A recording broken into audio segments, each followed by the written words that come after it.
स्पीति घाटी एक ऐसी जादुई जगह है जिसे शब्दों में बयां करना नामुमकिन है। यहाँ के ठंडे रेगिस्तान, आसमान को छूते पहाड़ों पर जमी बर्फ और यहाँ की शांति इंसान को अंदर तक बदल देती है। दोस्तों, पुरानी वीडियो में आपने देखा कि हमने चिटकुल, रिकॉनपियो और खाप संगम तक का सफर कैसे तय किया। आज बारी थी नाको विलेज की, जहां हम देखने वाले थे नाको मोनेस्ट्री और नाको लेक। जैसे ही हम खाप संगम पार करते हैं, दुनिया अचानक बदल सी जाती है। चारों ओर सूखे और विशाल पहाड़, ना कोई भीड़, ना कोई शोर, बस खामोशी। और इन पहाड़ों के बीच सांप की तरह लहराती ये सड़कें, जो आपको ना जाने किस अनजानी दुनिया की तरफ ले जाती हैं। और यहाँ से शुरुआत होती है the cold desert of India. Officially हम स्पीति वैली में एंटर कर चुके हैं। अब से नाको की दूरी लगभग 30 किलोमीटर की है, लेकिन ऊंचाई में भारी अंतर होने के कारण इस दूरी को तय करने में 1 से 1.5 घंटा या उससे अधिक समय भी लग सकता है। खाप संगम पार करते ही नेशनल हाईवे 505 की शुरुआत हो जाती है। यहाँ से रास्ता अचानक से चढ़ाई वाला हो जाता है। नाको गांव करीब 3660 मीटर की ऊंचाई पर स्थित है। महज कुछ ही किलोमीटर के सफर में आप लगभग 1000 मीटर की खड़ी चढ़ाई करते हैं। जैसे जैसे आप ऊपर चढ़ते हैं, नीचे बहती हुई नदी आपको धागे समान दिखने लगती। खाप पुल पार करते ही सड़कों का कुछ ऐसा सिलसिला शुरू होता है जो आपके रोंगटे खड़े कर सकता है। इन्हें कार लूप्स कहा जाता है।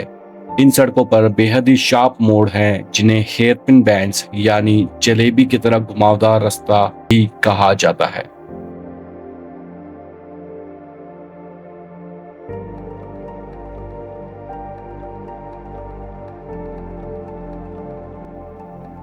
यह है नाको, हिमाचल प्रदेश का एक खूबसूरत और शांत गांव। चारों ओर फैले विशाल पहाड़, दूर दिखाई देती बर्फ से ढकी चोटियां, नीचे गहरी घाटियां इस जगह को किसी स्वर्ग से कम नहीं बनाती। यहाँ की खामोशी इतनी गहरी है मानो प्रकृति आपसे खुद बातें कर रही। ऊंचाई पर खड़े होकर जब आप इस ना खत्म होने वाले नज़ारे को देखते हो तो ऐसा लगता है मानो शहर की भागदौड़ कहीं बहुत पीछे छूट गई है।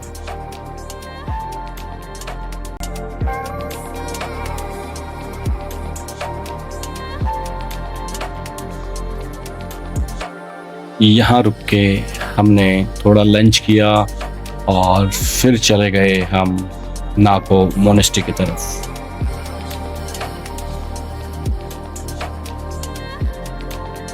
नाको मोनेस्ट्री हिमालय के सबसे प्राचीन और ऐतिहासिक बौद्ध मठों में से एक है।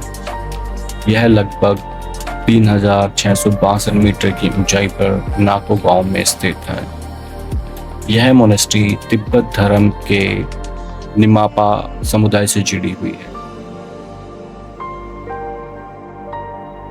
इस मोनेस्ट्री की स्थापना लगभग 10,025 ईस्वी में महान बौद्ध विद्वान और अनुवादक लोत्सवा रिचेन ज़ेंगपो द्वारा की गई थी, और इसे तब तिब्बती कला और संस्कृति का एक बहुत बड़ा केंद्र माना जाता था।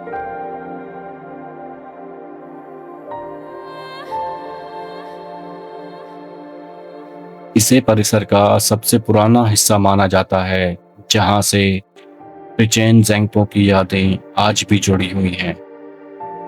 यह मठ परिसर मिट्टी, लकड़ी और पत्थरों से बना है और इसमें प्रमुख 4 मंदिर शामिल हैं।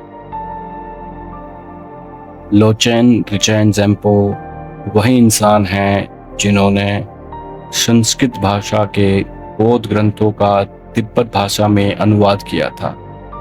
यह मठ अपनी प्राचीन कला, मिट्टी की मूर्ति और उत्कृष्ट चित्रकारी के लिए दुनिया भर में प्रसिद्ध है।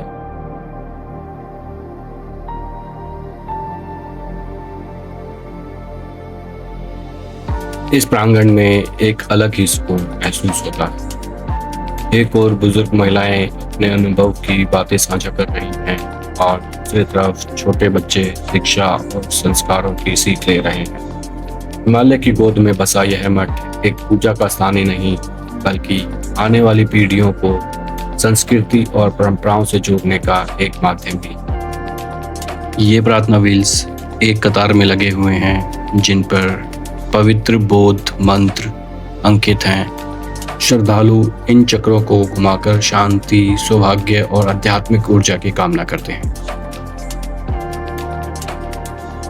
नाको गांव की इन संकरी गलियों में चलते हुए कुछ ऐसा लगता है जैसे समय कई साल पीछे लौट गया है। पत्थरों के बने ये पारंपरिक घर हिमालय की कठोर जलवायु को ध्यान में रखकर बनाए गए हैं। मोटी पत्थर की दीवारें सर्दियों में घर के अंदर गर्मियां बनाए रखती हैं और गर्मियों में ठंडक प्रदान करती हैं।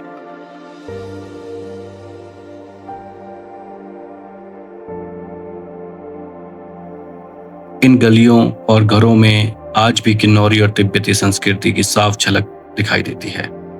आधुनिकता के इस दौर में नाको गांव अपनी पुरानी पहचान और सादगी को संजोए हुए है।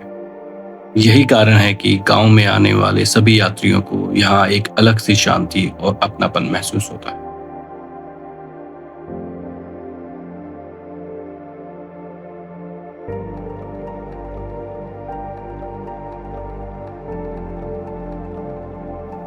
और गांव के अंदर से 10-15 मिनट की वॉक लेके हम पहुंच गए थे नाको लेक।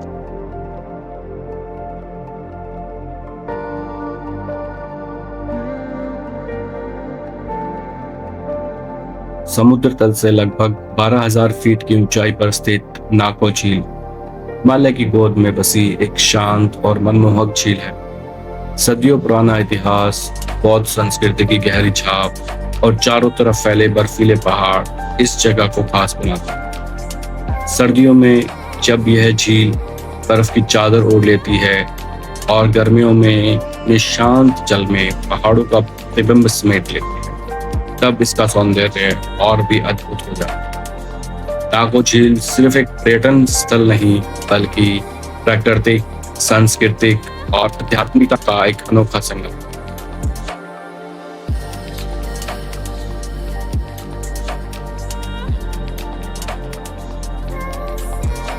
नाको की शांत झील, प्राचीन मठ, पत्थरों से बने घर और गलियां अब हमारी यादों का हिस्सा है।